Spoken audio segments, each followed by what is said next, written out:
What difference to your lives did I'm Too Sexy make when it came along? Well, financial, obviously. Yeah. I could date girls who wouldn't talk to me. I became quite the bachelor. And we were very lucky. We got flown around the world on other people's money to go and play. You had no idea when you wrote that song what a phenomenal success it would be. No, I remember the first promo we did abroad was with Belgium, and we were flying to Brussels, and I remember thinking, oh my God, you can have a hit record abroad. Yeah. I'd never crossed my mind. The idea was just a hit record at home. That was it. That's all I thought. And then we were flying to Brussels. I remember thinking, oh, it's true. And did it go to America? Did it number one in America? Number one in America. But it didn't go to number one here. No. All right. All right.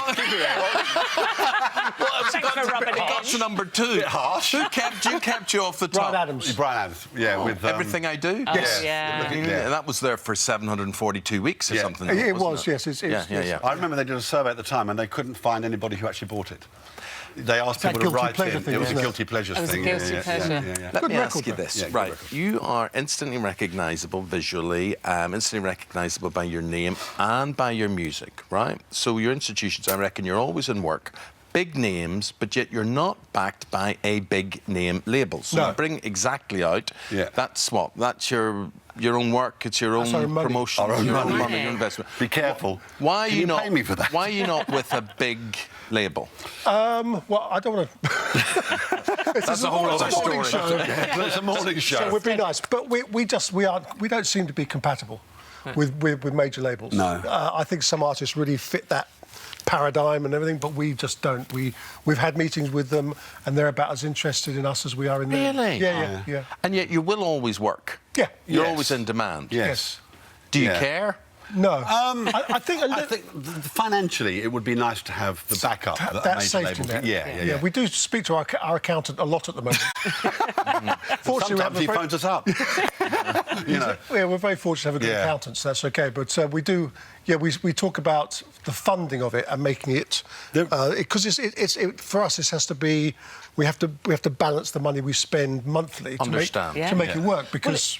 And it's been 5 years, I think, hasn't it, since your last album? And you said you've had some tough times. Well, personal stuff. Personal stuff. Which is why. Well, Fred was really sick as well. Yeah.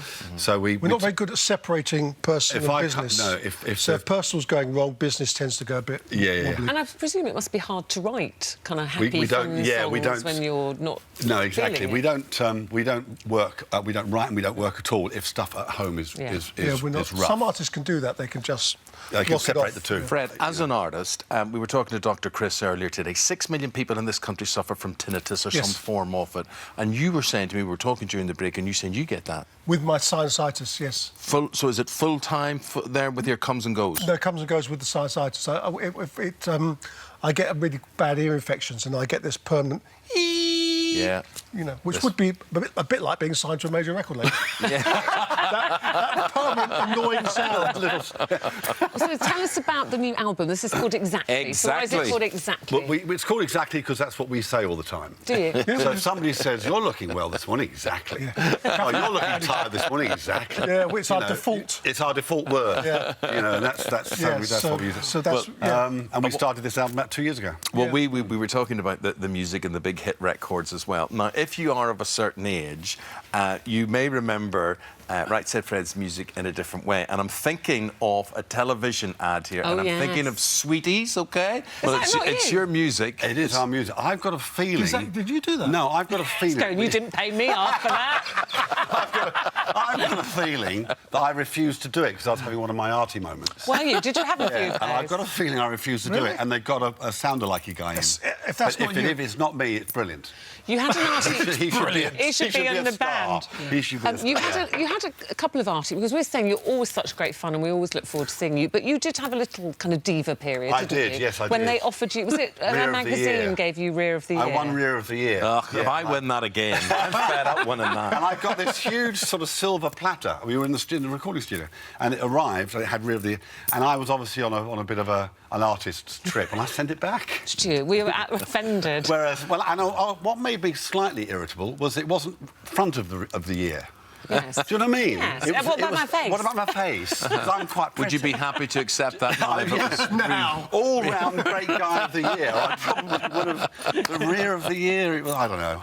But now, obviously, I'd be thinking, yeah. Any award. Any award. Tell you what, Any award. 25 years on with the new album exactly. Yeah. That is Right Said Fred. Thank you very Good much. to see you indeed. guys. Thank you Richard very and much. Fred.